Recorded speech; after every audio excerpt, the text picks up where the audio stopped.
So, very good evening, everyone. Here I am giving a brief introduction about Java, which I am providing you. So, we are having a Java course, and we have learned in this course what is Java. I will explain each and every topic of Java with real life example and practical implementation. So, firstly, I introduce myself. My name is Maya Sharma, and I am your Java database trainer, and I'm currently working as full stack trainer. So here I give you brief introduction of Java. Okay, so and we will start introducing a Java. Java is a popular programming language widely used by students, professional for developing a variety of application, including desktop, web, mobile application. It is known for simplicity, object-oriented approach, and platform independence. जावा एक backend programming language है जो कि किसी भी person के द्वारा use की जाती है, या तो वो स्टूडेंट है या कोई आईटी प्रोफेशनल है। बेसिकली जावा का हम यूज करते हैं किसी भी एप्लीकेशन को बनाने के लिए, डेवलप करने के लिए। डेस्कटॉप एप्लीकेशन बनाना है हमको, या वेब एप्लीकेशन बनाना है, या मोबाइल एप्लीकेशन बनाना है, हम कोई भी एप्लीकेशन जो यूज कर रहे हैं उसको डेवलप जावा में कर सकते हैं। लाइक आपका व्हाट्सअप हो गया, मैसेंजर हो गया, फेसबुक हो गया, इंस्टाग्राम हो गया, कोई भी एप्लीकेशन जो हम यूज कर रहे हैं वो हम जावा को with the help of Java use बना क्रिएट कर सकते हैं, डेवलप कर सकते हैं। ठीक है, जावा को सबसे पहले डेवलप जैम गॉसलिंग और उनकी टीम ने किया था, सन माइक्रो सिस्टम्स ने, इन 1990s में। उसके बाद उस टाइम उसका नाम ऑक था, उसके बाद फिर उसको रीनेम करके जावा किया गया। एंड इसमें कंटिन्यूसली अपडेट किया गया। सबसे पहले ये एक एप्लीकेशन में, इलेक्ट्रॉनिक डिवाइस में इम्प्लीमेंट किया गया। इसकी हिस्ट्री अगर आप देखना चाहें तो पहले ये इलेक्ट्रॉनिक डिवाइस में इम्प्लीमेंट किया गया जावा का एक कोड, प्रोग्रामिंग लैंग्वेज। देन फिर होम एप्लीकेंस में यूज किया गया इसका। देन इसके कंटिन्यूसली मॉडिफिकेशन आता गया। आप इसको अगर रीड करना चाहें तो आप रीड भी कर सकते हैं। इसका कंटिन्यूसली कब कब क्या क्या अपडेट हुआ है। 1991 में सबसे पहले इसको कंज्यूमर इलेक्ट्रॉनिक में यूज किया, इम्प्लीमेंट किया। देन फिर उसके बाद इसका यूज होम एप्लियंस में किया गया। फिर उसके बाद इसका इम्प्लीमेंटेशन जेडीके का यूज किया गया इसमें, और कंपाइलर, वर्चुअल मशीन और बहुत थोड़ी सी लाइब्रेरीज हुई इसमें। फिर 1996 में जेडीबीसी आया। जेडीबीसी मीन्स जावा डेटाबेस कनेक्टिविटी, जहां पे हम डेटाबेस बेसिकली हम यूज क्यों करते हैं। डेटाबेस हम यूज करते हैं क्लाइंट के लिए। सपोज मैं, अगर कोई भी आप एप्लीकेशन यूज कर रहे हो तो आपका एक पर्पस है यूज करने के लिए। क्या पर्पस है कि आप उस एप्लीकेशन के थ्रू सामने वाले चीजों तक पहुंच सकते हैं। सपोज अगर आप अमेजन यूज कर रहे हो तो अमेजन से आप क्या कर रहे हो, परचेसिंग कर रहे हो। परचेसिंग आप अगर कर रहे हो तो वो आपका एक डेटा है, मतलब आपने एक नंबर जो दिया है, उसने कस्टमर, एज अ कस्टमर आपका वो नंबर सेव करके रखा है। आप किसी भी मोबाइल या लैपटॉप से सेम नंबर से लॉगिन करोगे तो वो ऑटोमेटिक आपको ओटीपी शेयर कर देता है। तो इट मीन्स कि उसने आपका डेटाबेस लॉन्ग टर्म के लिए सेव करके रखा है, वो भी डिजिटल फॉर्म में। ठीक है, सपोज इसका रियल लाइफ एग्जांपल, इसकी हमको जरूरत क्यों पड़ी। पहले के टाइम में सब कुछ स्कूल का रिकॉर्ड या कोई भी चीज पेन पेपर में रखी जाती थी। ठीक है, 10 साल 20 साल बाद क्या होता था, वो पेन पेपर का रिकॉर्ड, पेन या तो पेन की इंक फैल जाती थी, या पेपर रफ रहते थे तो वो खराब हो जाते थे।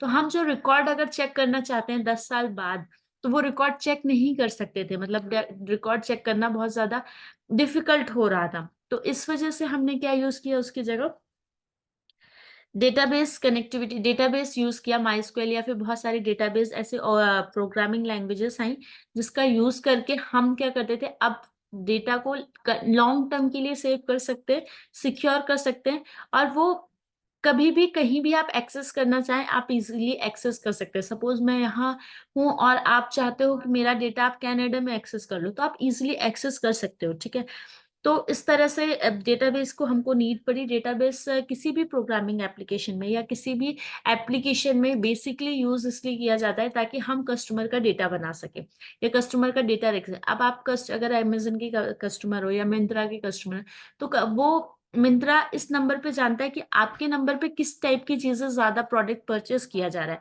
तो वो उस टाइप की चीजों को आपके लिए ज्यादा जो भी ऑफर या जब भी उसमें जो इम्प्लीमेंटेशन होता है तो वो सबसे पहले आपको शो करता है या मैसेज के थ्रू आपको इन्फॉर्म करता है।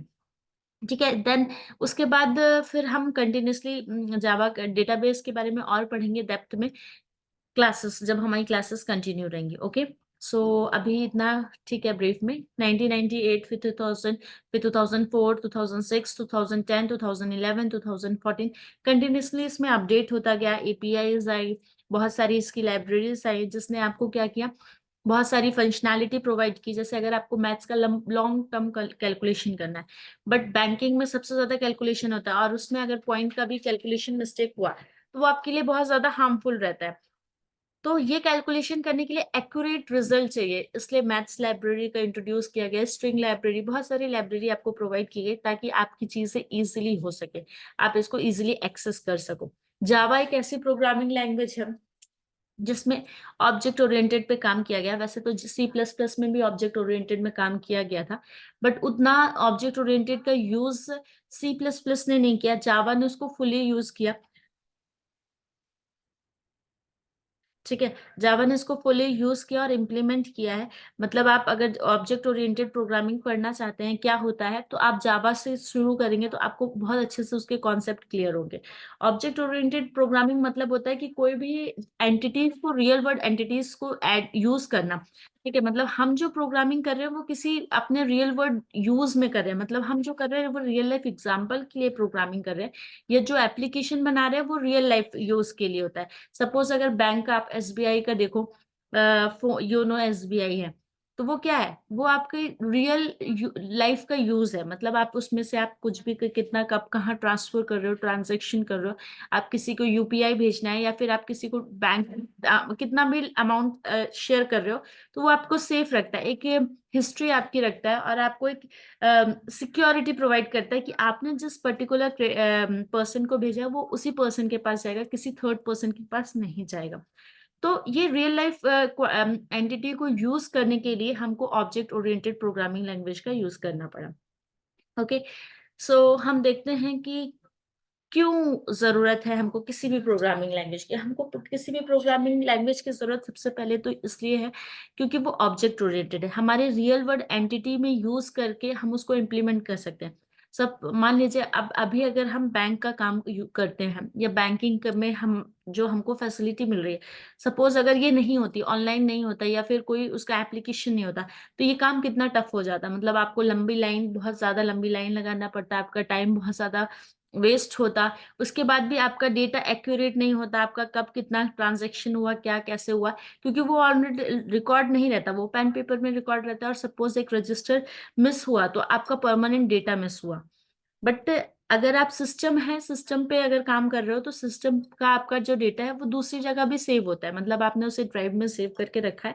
तो आप अगर अपनी मेल आईडी, या फिर जिस भी मेल आईडी से, एसबीआई की आईडी से उन्होंने सेव करके रखा है, तो एसबीआई की आईडी को वो वापस डालेंगे किसी दूसरे सिस्टम में, तो ऑटोमेटिक आपका जितना भी अपडेट रहेगा उस टाइम तक का आपको अपडेट मिल जाएगा। तो मतलब उसमें फॉल्स जो होता था, या फिर जो आपके साथ करप्ट हो सकता था, या फिर जो आप डेटा लॉस कर सकते हो, या फिर आपका अमाउंट जो लॉस होता है, वो वाली चीजें फिक्स्ड हो गई हैं। ठीक है, तो इसलिए हमको किसी भी एप्लीकेशन को बनाने के लिए प्रोग्रामिंग लैंग्वेज की जरूरत पड़ी है। ओके, सबसे पहले जावा एक प्लेटफॉर्म इंडिपेंडेंस है। इट मीन्स कि आप इसे कहीं भी रन कर सकते हैं, इजीली आप इसको इजीली रन कर सकते हैं। एक बार आप लिखिए कोड को, आप कहीं भी किसी भी प्लेटफॉर्म में रन करिए, कोई प्रॉब्लम नहीं है। मुझे अगर सपोज इस सिस्टम से दूसरे सिस्टम में रन करना है, तो मैं इजीली अपने एप्लीकेशन को इसमें इंपोर्ट करके और दूसरे सिस्टम में एक्सपोर्ट कर लूंगी। और मैं चाहती हूँ, अगर मैंने जिस सिस्टम पे दूसरे सिस्टम में इसको इंपोर्ट एक्सपोर्ट किया है, उसमें मैं मॉडिफाई करना चाहती हूँ, तो मैं मॉडिफाई भी इजीली कर सकती हूँ, उसमें कोई प्रॉब्लम नहीं होगी। ठीक है, इसके पास बहुत सारी लाइब्रेरी है जो कि आप यूज करेंगे। जैसे जैसे आप आगे की क्लासेस कंटिन्यू करेंगे, तो आपको इसकी लाइब्रेरी एक्सेस करना मैं बताऊंगी, कैसे आप इसकी लाइब्रेरी को यूज कर सकते हो। स्क्वेल लाइब्रेरी यूज कर सकते हो, आप स्कैनर लाइब्रेरी यूज कर सकते हो, मैथ लाइब्रेरी यूज कर सकते हो, स्ट्रिंग लाइब्रेरी, बहुत सारी लाइब्रेरी है जो आप यूज करोगे और अपने प्रोग्राम को इजिली बना सकते हो। कॉमन टास्क को 1 सेकेंड में आप कर सकते हो, सेफ टाइम कर सकते हो। तो मतलब बहुत सारी चीजों में आपकी इसकी लाइब्रेरी हेल्प करती है। ओके, सिक्योरिटी पर्पस के लिए बहुत सही है, मतलब कि आपके सिस्टम में या सिस्टम में कोई अगर वायरस है भी, तो उस पर्टिकुलर एप्लीकेशन को कोई हार्म नहीं होगा, सिक्योरिटी पर्पस से उसमें कोई वो नहीं होगा, जब तक आप उस पर्टिकुलर एप्लीकेशन में जाके वो कोड नहीं करते हो, या फिर या उस एप्लीकेशन में उस वायरस को इम्प्लीमेंट नहीं करते हो, या बाहर से आप कोई चीज एक्सेस नहीं करते हो, तब तक आपका वो एप्लीकेशन पर्टिकुलर सेफ है। उसका आपके सिस्टम में वायरस से कोई फर्क नहीं पड़ेगा या हार्मफुल नहीं होगा वो। ठीक है। देन नेक्स्ट जो क्वालिटी है इसकी, मल्टी थ्रेडिंग को सपोर्ट करता है। मल्टी थ्रेडिंग मतलब एक टाइम पे बहुत सारा मुझे काम है और मेरे पास 2 ही हाथ है, मैं उस काम को एक साथ नहीं कर सकती हूँ। मुझे उस काम को करने के लिए बहुत सारा टाइम चाहिए और मेरे पास टाइम बस 1 आवर का है और मेरे पास काम बहुत सारे हैं। तो मुझे उस काम को करने के लिए दूसरे दूसरे पर्सन को हायर करना पड़ेगा। सेम चीज इस मल्टी थ्रेडिंग होती है। मल्टी थ्रेडिंग मतलब मुझे बहुत सारा टास्क मिला है और मुझे अगर आज ही एक एप्लीकेशन कंप्लीट करके देनी है तो मेरे पास बहुत सारे यूजर या बहुत सारे क्लाइंट ऐसे होंगे जिसको मैं छोटे छोटे पार्ट में बांट दूंगी कि आप ये वाला पोर्शन करो, आप ये वाला पोर्शन करो, देन हम लास्ट में मर्ज कर सकते हैं। मतलब एक टाइम पे एक एप्लीकेशन में मल्टीपल लोग अगर काम कर रहे हैं तो उसे मल्टी थ्रेडिंग बोलते हैं। ठीक है। देन कंपैटिबिलिटी पर्पज से भी जावा को यूज किया जाता है ताकि हम जो कोड हमने ओल्ड वर्जन में किया है उसे अगर हम न्यू वर्जन में कन्वर्ट करते हैं तो उससे आपको कोई हार्म नहीं होगा। उस कोड को आप इजीली एक्सेस कर सकते हो और उसमें कोई भी मॉडिफिकेशन नहीं होगा। मतलब आपने जो कोड लिखा है वही कोड चलेगा, उसमें कोई इफेक्ट नहीं पड़ेगा आपके ओल्डर वर्जन से न्यूअर वर्जन में। ओके, अभी तक मैंने जो समझाया वो सब आपको क्लियर है। सो नेक्स्ट टॉपिक की क्या जरूरत है, नीड ऑफ जावा, क्या जरूरत है हमको जावा को, जावा की। तो Java is a versatile widely used programming language with numerous application across various domain. आप इसका बहुत सारी एप्लीकेशन जावा में बिल्ड देखोगे। जैसे अभी अगर आप देखो देखो टीसीएस, इन्फोसिस अभी भी जावा पे ही काम कर रही है इतनी सारी प्रोग्रामिंग लैंग्वेज आने के बाद भी। क्यों? क्योंकि ऑलरेडी जावा बहुत सारी आपको नए नए फीचर्स प्रोवाइड करता रहता है, टाइम के साथ अपडेट होता रहता है और आप इसे किसी भी डोमेन में परचेस करके डोमेन में चला के एक्सेस कर सकते हो। आपको डोमेन परचेस करनी पड़ती है किसी भी एप्लीकेशन को रन करने के लिए। तो मतलब आप किसी भी ऐप डोमेन में इसको एक्सेस कर सकते हो। आप जो भी डोमेन परचेस करते हो, चाहे आप अमेजन की करते हो या फिर आप नेटलिफाई की करते हो या डिजिटल ओशन की, मतलब आप कोई भी ऐप डोमेन यूज कर सकते हो जावा को रन करने के लिए। ठीक है। Their need of Java arises from several factors.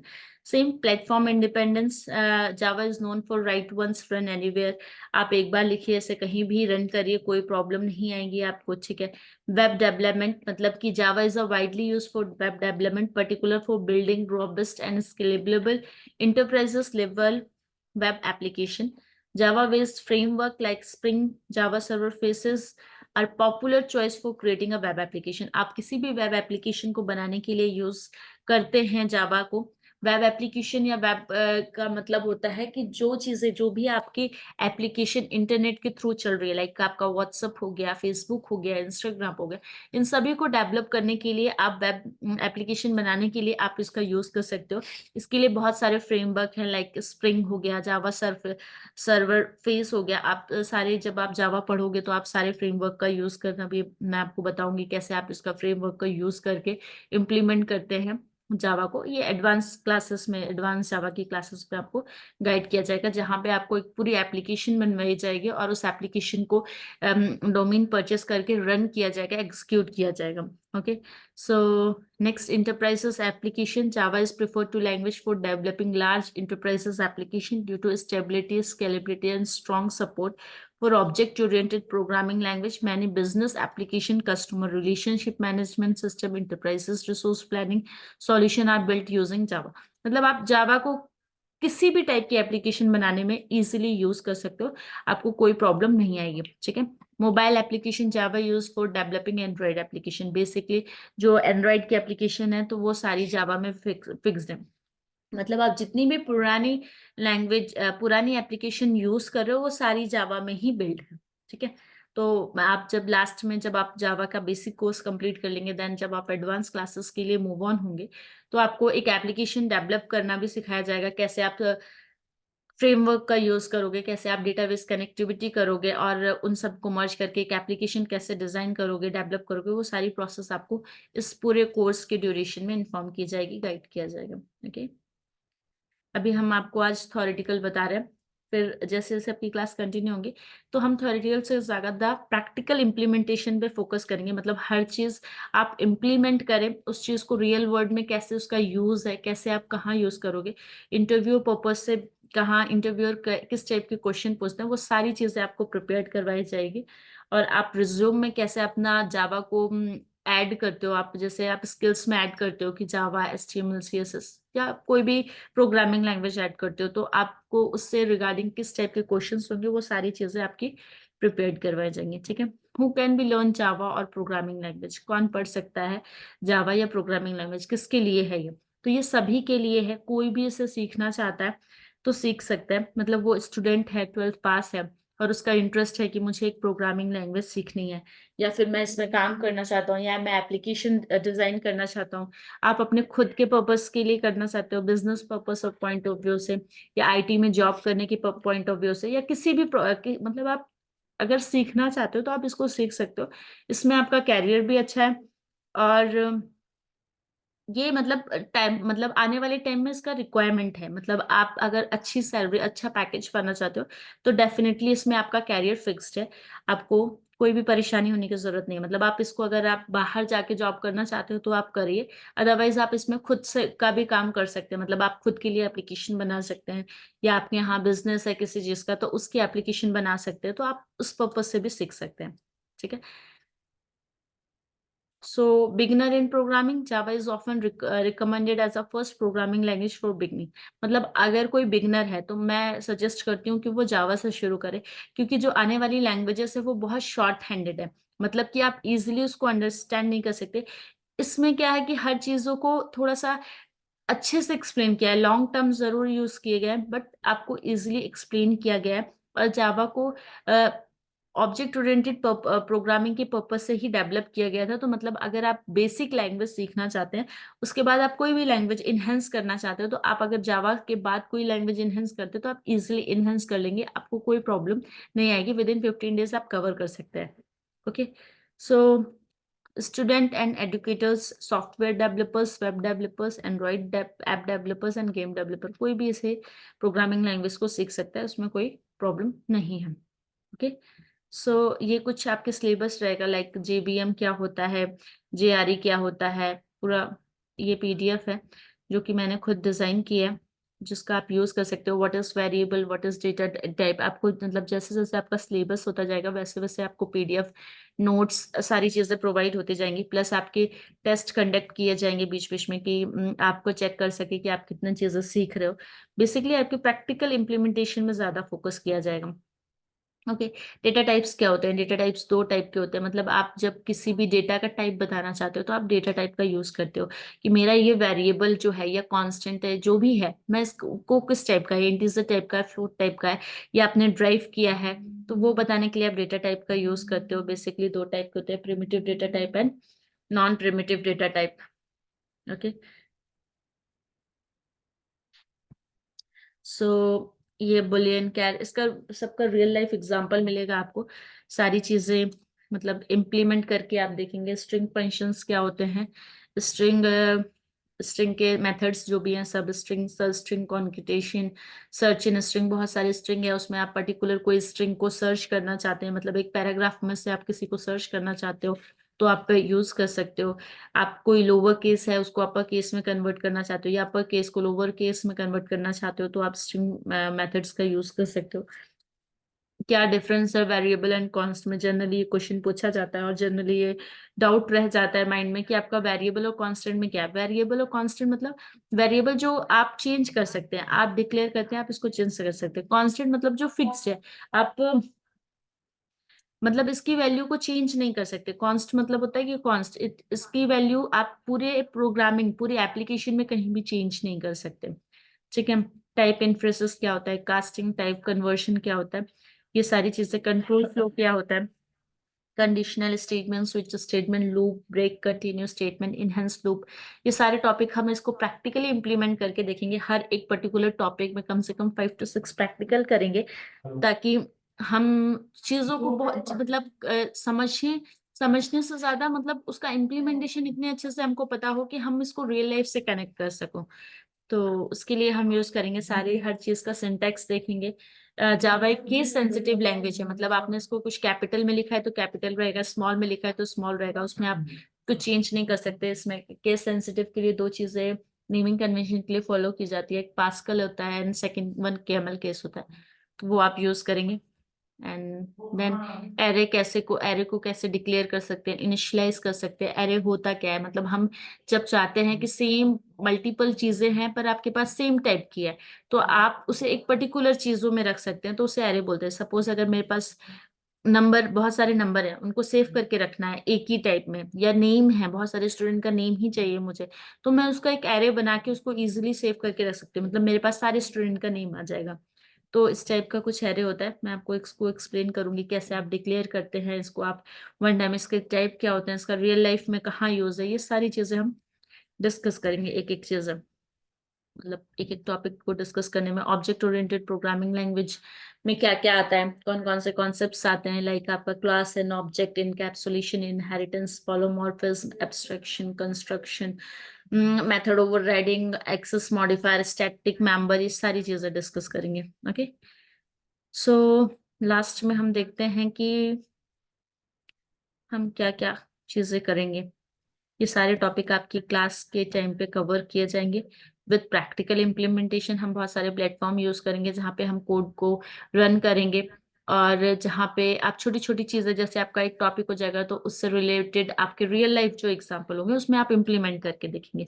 Course related information, course कम से कम आपका 1.5 मंथ में मतलब कवर किया जाएगा, पूरा कोर्स कंप्लीट होगा, जिसमें आपका डेटाबेस कनेक्टिविटी और एक छोटी सी एप्लीकेशन, पूरा काम आपको उसमें सिखाया जाएगा। प्लस आपके रिज्यूम में कैसे आप जावा को हाईलाइट कर सकते हैं वो आपको बताया जाएगा। प्लस इंटरव्यू में किस टाइप के क्वेश्चंस होंगे उसका प्रॉपर आपको गाइडेंस मिलेगा। आपके हर टॉपिक के बाद आपका असेसमेंट होगा, मतलब आपको चेक किया जाएगा आप समझ पाए हो नहीं समझ पाए हो। अगर आपको कोई भी डाउट होता है, कोई डाउट है आपको, आप कभी भी कहीं भी, मतलब ऑनलाइन, व्हाट्सएप में, या फिर आप जैसे भी मेल में, जहां भी आप डाउट अपना पूछना चाहते हो आप डाउट पूछ सकते हो, आपको जितना जल्दी होगा उसका सॉल्यूशन प्रोवाइड किया जाएगा। तो ये सारी चीजें होंगी during the course. Okay, thank you.